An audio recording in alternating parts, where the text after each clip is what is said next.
A woman sits alone in a quiet studio. Her name is Rosalind Fisher. She has just experienced a profound personal loss, the kind of grief that leaves you feeling entirely empty. A single tear falls. But instead of wiping it away, she does something unusual. She catches it. She carefully smears that tear onto a glass slide, lets it dry, and places it under a high-powered microscope. She adjusts the lens. She looks through the eyepiece. And she gasps. She doesn't see salt and water. She sees something impossible. Through the lens, the dried tear looks like an aerial photograph of a barren, jagged landscape. It looks like a complex river system viewed from space. There are sharp branches, sprawling networks, and crystallized structures that look intentionally designed. What exactly is she looking at? What is the human body actually creating in the dark moments when you are completely overwhelmed? For generations, you have been told a very specific lie about this biological response. You have been taught to hide it, to apologize for it, to view it as a failure of your own composure. We are going to find out what is actually hiding inside that glass slide. This is not a story about weakness. This is not a story about losing control. This is not a story about emotional fragility. This is a story about the most advanced biological mechanism in the human body. In 1872, Charles Darwin sat at his desk and made a mistake. It was a mistake that would haunt human psychology for a century. He was writing his landmark book, The Expression of the Emotions in Man and Animals. He had successfully mapped how anger, fear, and joy functioned in the body. He understood the evolutionary purpose of bared teeth and widened eyes. But emotional tears completely baffled him. He looked at human weeping and declared it an incidental result. A purposeless biological accident.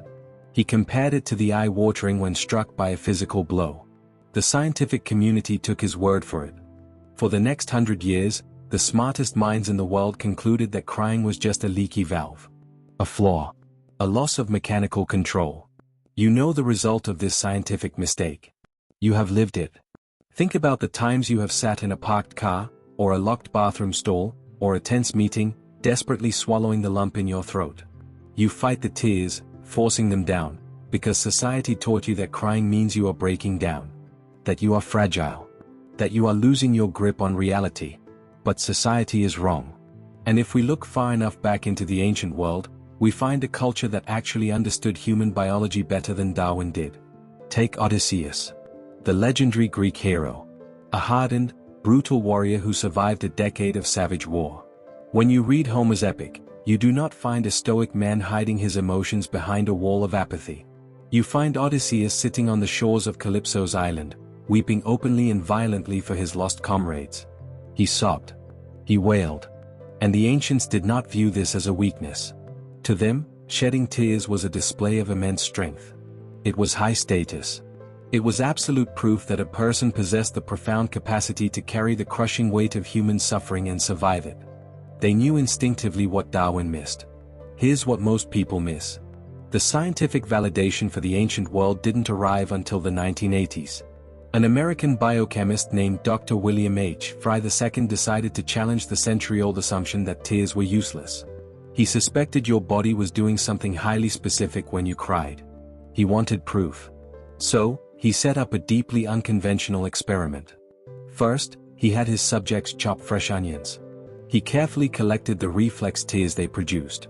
Then, he brought those exact same people into a quiet room, sat them down, and made them watch deeply emotional, devastatingly sad movies. As the subjects wept from genuine sorrow, Dr. Fry collected their emotional tears in tiny test tubes. He took both sets of tears to his lab. He put them through rigorous chemical analysis. And the results changed everything.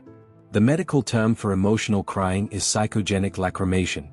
And Dr. Fry proved, beyond a shadow of a doubt, that psychogenic tears are fundamentally, chemically different from reflex tears. When you cry from a chopped onion, your tears are mostly just water and antibodies designed to wash away an external irritant. But when you cry from grief, or anger, or overwhelming joy, your body manufactures an entirely different biological substance. You are not just leaking water. You are actively synthesizing a complex chemical response. For over 100 years, we let a scientific mistake convince us that our deepest, most profound emotional response was just an embarrassing flaw. We let a misunderstanding of human biology make us feel ashamed of our own strength. But the science is clear. Crying is not a weakness. It is a highly engineered biological function. If you have ever felt the need to apologize for crying, or if you know someone who feels deeply in a world that tells them to toughen up, hit the like button and subscribe. Because we are about to rewrite the rules of human emotion. Let us talk about the survival of our species.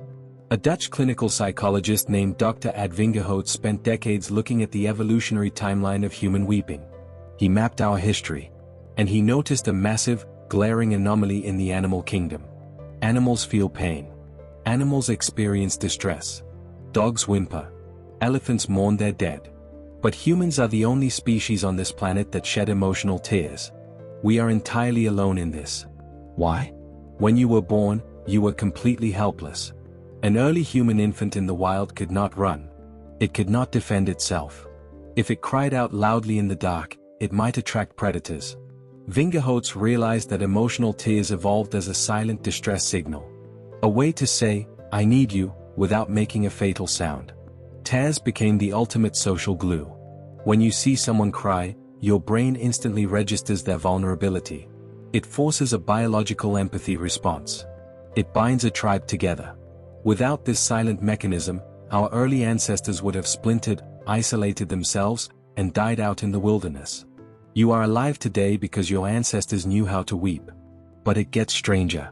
Let us look at exactly what happens inside your chest the moment before you cry. You know the terrible feeling. You receive devastating news. Or you are pushed to your absolute limit at work. Or an argument shatters your peace. The heat spikes in your neck. Your chest tightens.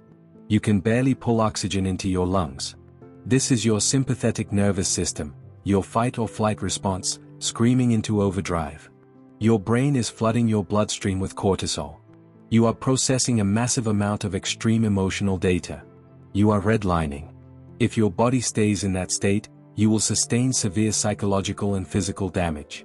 Your engine will blow. You think you are losing control. You are not. Your body is staging a rescue mission.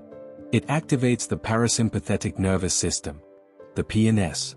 This is your biological rest and digest network. Its entire job is to slam on the brakes and forcefully reset your baseline. When you start crying, you are not experiencing a breakdown.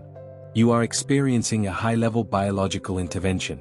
Your PNS is hijacking your system to save you from the red line. It forces your breathing to change. It forces your heart rate to drop. The tears falling down your face are simply the physical exhaust of an engine rapidly cooling itself down.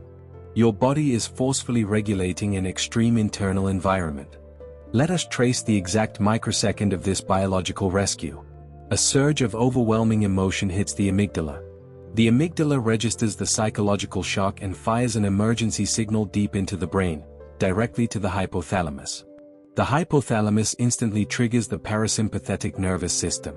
We are bridging the gap between a deeply devastating human experience and cold, hard, brilliant biochemistry. Which brings us exactly back to that quiet studio. Back to Rosalind Fisher. Back to the single, dried tear on the glass slide. When she looked through that high-powered microscope and saw that barren, jagged landscape, she was not looking at simple salt and water. She was looking at the physical architecture of human grief.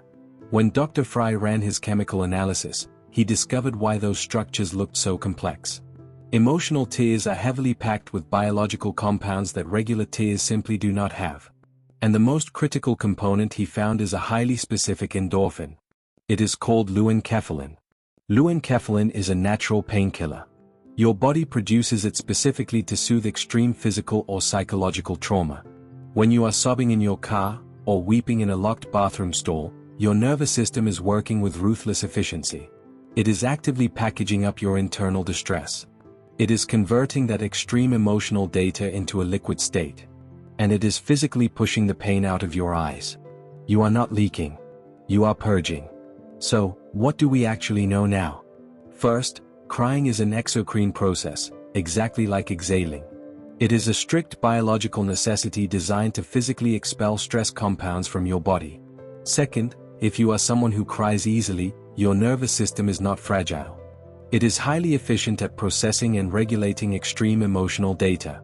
And third, To cry is not a surrender. To cry is to prove that you possess the highest form of human empathy. What was the last movie, song, or moment that brought you to tears? Tell me below. The next time you feel the heat rising in your chest, and the tears threatening to fall, do not apologize. Do not fight them. Let your body do exactly what it was beautifully engineered to do.